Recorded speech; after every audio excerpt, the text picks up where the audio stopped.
Let's talk right now to my next guest on this, and he is Bob Seely. He's a Conservative MP. He's an MP for the Isle of Wight, but he's also a member of the Foreign Affairs Select Committee in the House of Commons. Good morning to you, Bob. Good morning, Julie. Thank you very much indeed for joining us.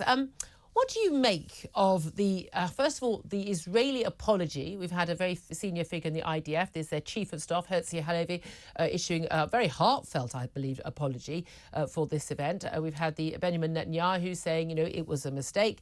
And then the demands from Joe Biden and for Rishi Sunak for an investigation. What do you make of their reaction? Okay, well, there's lots of bits there. Firstly, condolences to the families. They sound like impressive men, and they had impressive military records. So I'm very sorry that they were killed. Clearly, the apologies are heartfelt from the Israeli side, because clearly this was a mistake, and clearly this is very bad for the Israelis to have done this. However, this isn't the first time that aid workers have been killed in Gaza. Something like 170 aid workers have been killed. And when Palestinian aid workers are killed, it doesn't really make the media. And the problem is that Israeli targeting is much too willing to accept a high civilian and high collateral damage rate. And I think as someone who is a great supporter of the state of Israel, I think this is doing Israel intense long-term damage to its reputation throughout the world and its potential and its future. Well, this is the thing, isn't it, for me, is when people are saying, well, this is clearly a deliberate attack, they thought, you know, this is what the murderous, barbarous, genocidal Israeli regime does. I mean, this is all over social media, isn't it? It seems this is a really stupid thing for Israel to have done in terms of their international PR. Now, none of that matters as much as the lives of those 7 people who died. We're particularly obviously concerned here in Britain about the 3 British workers, 8 incredibly brave men who worked in the British military, now going out and doing incredibly important work, saving lives in Gaza. And we absolutely salute those people. And as you say, our hearts go out to them and their families. But it would be an absurd thing for Israel to think, yeah, we're just going to target these guys and we're going to kill aid workers, foreign aid workers, and we reckon we're going to get away with it. They clearly didn't think they were just aid workers. That would be rather obvious, wouldn't it? In which case, they must have believed that there was a Hamas fighter or something. But how does that happen? I mean, we know there's the fog of war, but how does that happen when you're in a situation where they say, look, it was at night, they believe they had, you know, they believe it's thought that there was a Hamas fighter with them. Even if that were the case, would that be a legitimate target, given the awful phrase, the collateral damage of those other people in that convoy? Okay, legitimate target, it depends on how important the target is and how much collateral damage you're willing to endure. If this was a run-of-the-mill Hamas fighter, this would not be acceptable. If this was a senior commander, Israel's own rules of war might say it is. And that explains why Israel will level a block of flats, killing 10 or 20 Palestinians potentially in order to hit a tunnel with a senior Hamas commander beneath it. I'm not saying that's good or bad. I'm just saying that is the thought process that you go through. So it depends how much collateral damage, how many civilian casualties you're willing to endure is somewhat dependent on the value of the target and whether you can defend that in a court of law afterwards. I no doubt there were processes that Israel has gone through. The problem is, has become very, very evident, and forget about the anti-Semites and the anti-Israeli idiots on Twitter. Let's just, you know, have a serious and sensible conversation.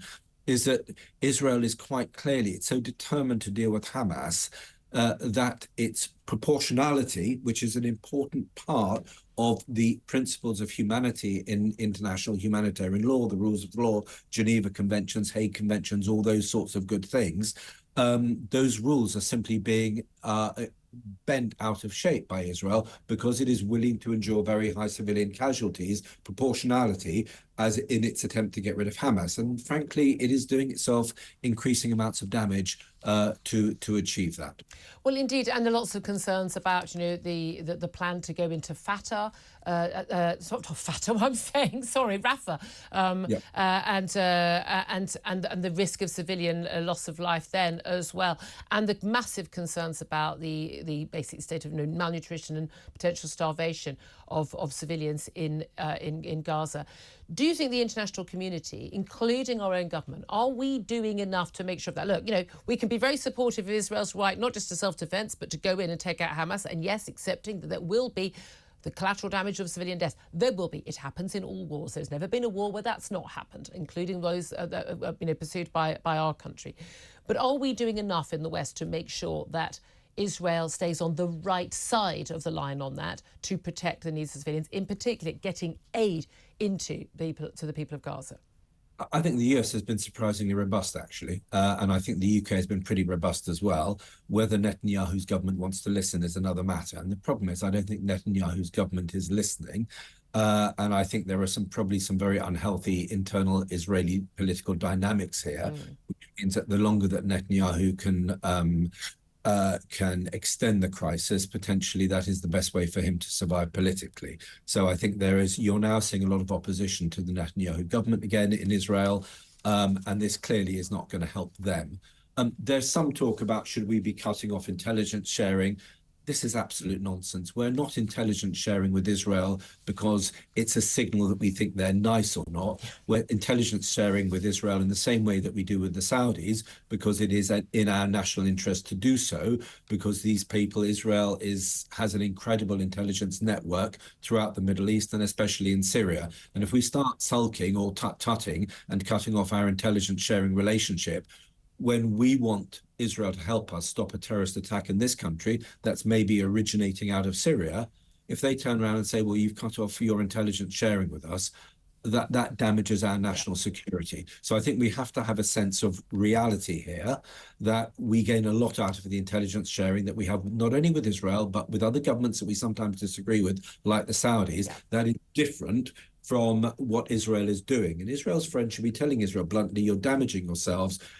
Prosecute your war against Hamas, but don't kill civilians or do more to stop civilians being killed. And as I say, this has reached the papers only because, and the media, only because there are 7 Westerners killed. There have been nearly 200 Palestinians killed, just aid workers alone. Yeah, absolutely. And that is a very, very crucial point. I just want to ask you finally, though, we've had this apology from the Israeli government and the IDF. Have we had an apology yet from Hamas for all of the civilians they've killed?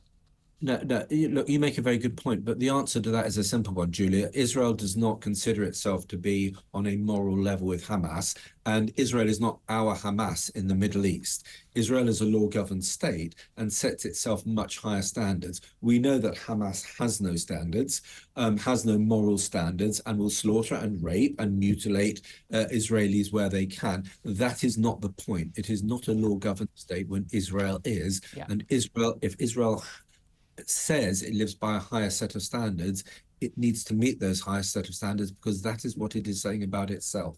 Okay, thank you very much indeed. That's Bob Seely, Conservative MP, member of the Foreign Affairs Select Committee.